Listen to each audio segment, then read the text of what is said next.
Hello everyone, आज है 19 जनवरी और आज इस वीडियो में हम बात करेंगे एशियन पेंट्स के बारे में। देखिए, अगर हम पेंट सेक्टर की बात करें तो कई सारी कंपनीज है, लेकिन उन सारी कंपनी में सबसे बड़ा मार्केट शेयर किसी का है, आधे से भी ज्यादा का मार्केट शेयर किसी का है, तो वो एशियन पेंट्स का है। और दिग्गज कंपनी है, हर बार तेजी दिखाई है, 2865 रुपए के आसपास ट्रेड कर रहा है। लेकिन आज इनके नतीजे आए और जैसे ही रिजल्ट्स आए शेयर एकदम से टूट गया। 2970 से एक ही झटके में आ गया ये 2850 रुपए के करीब। मतलब कह सकते हो कि काफी बड़ी गिरावट हमें यहां पर देखने को मिली। नतीजे के बाद ये ऑलमोस्ट कह सकते हैं कि 120 रुपए तक टूट गया ये। वीडियो में हम बातचीत करेंगे उनके नतीजे के बारे में, लेकिन उससे पहले अगर आपने अभी तक चैनल को सब्सक्राइब नहीं किया है तो प्लीज अभी इसे सब्सक्राइब कर लीजिए, क्योंकि आगे भी बहुत सारे वीडियोस हैं जो आपको काफी ज्यादा हेल्प करेंगे। तो एशियन पेंट का शेयर 2870 रुपए के आसपास ट्रेड कर रहा है। पिछले एक महीने में अगर हम देखें तो पिछले एक महीने में एशियन पेंट्स में तकरीबन 7% की गिरावट है। देखिए, मार्केट का बादशाह किंग माना जाता है ये शेयर, ठीक है। 3124 रुपए से लगातार टूट रहा है। इवन अगर आप एक साल की अगर हम बात करें तो पिछले एक साल में एशियन पेंट्स के शेयर में 12-12.5% की गिरावट है। 3570 रुपए से टूट रहा है ये लगातार। और जो लो इसने बनाया था ये बना था 2580 रुपए के आसपास, और अभी ये धीरे धीरे वहीं पर जाने की कोशिश भी कर रहा है। इवन अगर हम 3 साल की बात करें तब तो भैया ग्रोथ है, ठीक है। 3 साल में अगर आप देखोगे तो पिछले 3 साल में 56% का ग्रोथ है। 1500 रुपए था, बढ़िया तेजी बनी यहां पर। कोविड के दौरान भी तेजी बनती रही। रीजन क्या था? क्योंकि भैया इनकी अगर एक बात करो तो क्रूड ऑयल, ठीक है, अगर क्रूड ऑयल का प्राइस कम रहेगा इनका फायदा रहेगा, क्योंकि कहीं ना कहीं जो पेंट होता है उसमें बाई प्रोडक्ट वो लगता है, इस्तेमाल होता है उसका। तो कोविड के वक्त कीमत कम थी उसकी, तो जाहिर सी बात है शेयर में भी तेजी देखने को मिली, और फिर भी बाजार खुद तेजी दिखा रहा था, ठीक है। तो बीच में टूटा भी था, 2500 तक गया, वापस बाउंस बैक कर गया। इस बार भी जब ये टूट रहा है तो एक सपोर्ट तो है 2500 और 2600 रुपए के आसपास, कि उससे नीचे जाने के चांसेस थोड़े से कम नजर आ रहे हैं इसके।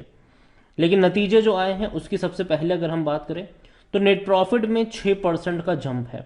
तकरीबन 1095 या फिर 1100 करोड़ के आसपास का कह लो कि प्रॉफिट इनका देखने को मिला है, लेकिन जो मार्केट एस्टिमेट था उससे कम है। यहां पर उसके बारे में अगर हम डिस्कस है तो पूरा आर्टिकल कुछ इस तरीके से है कि तकरीबन 6% का जंप है इनके प्रॉफिट में। लेकिन अगर आप देखें तो अच्छा है पिछले साल के मुकाबले, क्योंकि पिछले साल के इसी क्वार्टर में 1030 करोड़ के आसपास का इनका प्रॉफिट था, तो उसके मुकाबले तकरीबन 6% का ग्रोथ है।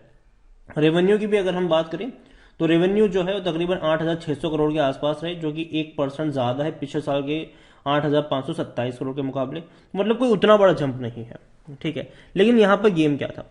प्रॉफिट एक्सपेक्ट किया जा रहा था 1104 करोड़ का, ठीक है। हालांकि उससे कोई उतना उतना ज्यादा भी कम नहीं हुआ, लेकिन 1104 करोड़ का प्रॉफिट एस्टिमेट किया जा रहा था, तो उसके मुकाबले कम है। लेकिन रेवेन्यू जो था वो और ज्यादा एक्सपेक्टेड था। तकरीबन 9450 करोड़ का रेवेन्यू एक्सपेक्ट किया जा रहा था। तो रेवेन्यू में बहुत बड़ा शॉर्ट यहां पर हमें देखने को मिला। यहां पर मैनेजमेंट की कमेंट्री भी है, उसके बारे में भी अगर हम देखें तो domestic decorative business registered a flat volume and the value sales delivery for the quarter on a very high price increase base previous year. अगर आप देखो तो ये कंपनी का मैनेजिंग डायरेक्टर जो सीईओ है उनकी तरफ से ये स्टेटमेंट आया है। इसके अलावा monsoon in October also affect renting the peak festival जो इनका होता है, कहीं ना कहीं मानसून ने इसको अफेक्ट जरूर किया है।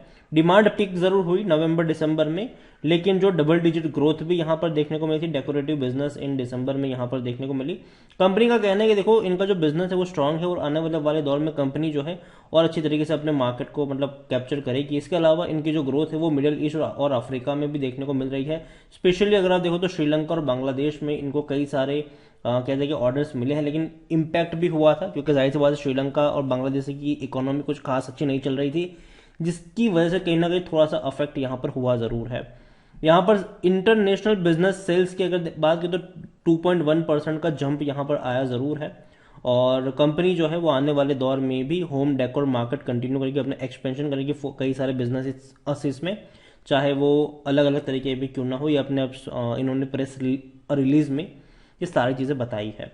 एशियन पेंट्स को लेकर अगर मैं इनके पिछले क्वार्टर की बात करूं तो पिछले क्वार्टर में 8450 करोड़ के आसपास का इनका रेवेन्यू था, उसके मुकाबले 8,600 करोड़ का रेवेन्यू हुआ है, जो कि अच्छा है, 2% ज़्यादा है।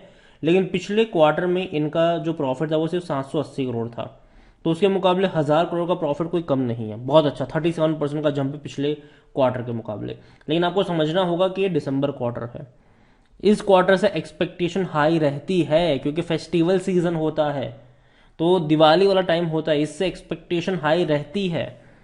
तो जो एस्टिमेट था वो मिस कर गया और यही वजह थी कि एक झटके में आज टूटा है ये शेयर।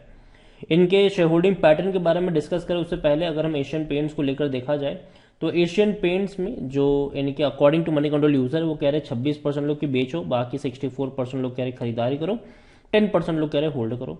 कंपनी के अगर हम डिविडेंड्स की भी बात करने जाए तो पिछले साल इन्होंने 2 बार आपको डिविडेंड पे किया है, पहले 15 रुपये 50 पैसे, फिर 4 रुपये 40 पैसे, कुल मिलाकर कह सकते हो आपके तकरीबन 20 रुपये का इसने आपको डिविडेंड पे किया था।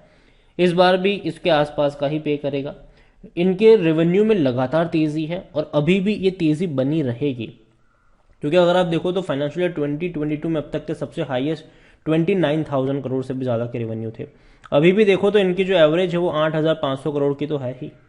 तो देखा जाए तो तकरीबन इनका जो रेवेन्यू होगा वो 35,000 करोड़ हो सकता है फाइनेंशियल ईयर 2023 में, जो कि हाई जो कि बहुत ऊपर ही होगा, ठीक है। लेकिन मार्केट एक्सपेक्टेशन से कम आए, यही वजह कि शेयर में गिरावट है, वरना कंपनी में प्रॉब्लम नहीं है, ईयर ऑन ईयर ग्रोथ है कंपनी में। प्रॉफिट भी अगर आप देखोगे तो प्रॉफिट भी इनका 1,000 करोड़ का हुआ है, जबकि इनकी एवरेज जो है मतलब फाइनेंशियल 2022 में जो इनकी एवरेज रही है प्रॉफिट की वो 750 करोड़ की रही है। तो देखा जाए तो इस बार भी 1,000 करोड़ तो भैया बेहतर है, पिछले साल के मुकाबले अच्छे ही होने वाले, ग्रोथ बेहतर है इनकी। लेकिन मार्केट एक्सपेक्टेशन जितने नहीं है, तो ये वजह है गिरावट की, वरना कंपनी में कोई दिक्कत नहीं है। कंपनी का जो अगर आप रेवेन्यू देखो, प्रॉफिट देखो, वो पिछले साल के मुकाबले ज्यादा ही है और अच्छा है। यहाँ पर कंपनी एशियन पेंट्स को लेकर देखा जाए तो 93 का पी रेशियो है, जो कि काफी हाई है सेक्टर बी 24 के मुकाबले। लेकिन अगेन ये इस पी को वर्थ करता है, ठीक है, ऐसा नहीं कि कंपनी खराब है, अच्छा है ये, और इसी पी के आसपास भी आपको ट्रेड करता नजर आएगा। 43% एनालिस्ट कह रहे हैं खरीदारी करो। मेरी क्या रिकमेंडेशन है वो भी मैं आपको वीडियो में आगे बताऊंगा। शेयर होल्डिंग को लेकर अगर देखा जाए तो प्रमोटर के पास 52.63% की होल्डिंग है, लेकिन थोड़ी सी होल्डिंग गिरवी भी है 5.60%। म्यूचुअल फंड डोमेस्टिक एफआई के पास बहुत बड़ी क्वांटिटी है, 3.70% म्यूचुअल फंड के पास है, 5.08% डोमेस्टिक इंस्टीट्यूशन के पास है, 18.56% एफआईएल्स के पास है और 20.03% रिटेल और अदर्स के पास देखने को मिल रहा है। ओवरऑल मुझे ये कंपनी पसंद है एशियन पेंट्स, और साथ में ये भी कहूंगा कि अभी ये जो गिरावट आई है डेफिनेटली खरीदारी के मौके बनेंगे अगर ये थोड़ा सा और करेक्ट होता है। अगर ये आपको 2,500 रुपए के आसपास नजर आए, डेफिनेटली खरीदारी के मौके बनेंगे यहाँ पर लॉन्ग टर्म के लिए। क्योंकि देखो अभी क्या है ना कि भले ही आने वाले दौर में चाहे कैसे भी रहे, पेंट इंडस्ट्रीज रहेगी हमेशा, कई सारी कंपटीशन है देखने को मिलेगा, चाहे वो बर्जर पेंट्स की बात करें, हम इंडिगो की बात करें, नेरोलेक की बात करें। अगर खास करके इंडिगो की मैं बात करूं तो भाई साहब ये बहुत ज़्यादा टूटा है ये, क्योंकि इंडिगो पेंट का जो शेयर है वो 2,600 रुपये का था। अब इसने अब तक का सबसे लोवेस्ट प्राइस पर ट्रेड कर रहा है 1,250, और काफ़ी बड़ी गिरावट दिखा चुका है ये इंडिगो पेंट्स। और अगर आप चाहते हैं कि मैं इसके ऊपर डिटेल वीडियो बनाऊं तो कमेंट में इसका नाम जरूर लिखें। नेरोलेक पेंट की भी अगर हम बात करें तो 5 साल में इसने भी कुछ खास परफॉर्म नहीं किया है, ये लगातार टूट ही रहा है। बर्जर पेंट्स हालांकि एक अच्छी कंपनी है, ये इसका अच्छा ग्राफ है, लेकिन फिर भी देखा जाए तो बर्जर पेंट्स भी तकरीबन 850 रुपये से लगातार टूट ही रहा है। तो अगर आप चाहते हैं कि मैं इनके ऊपर भी डिटेल वीडियो बनाऊं तो जिस किसी पेंट इंडस्ट्रीज के ऊपर आप वीडियो चाहते हैं उसका नाम कमेंट में जरूर लिखें।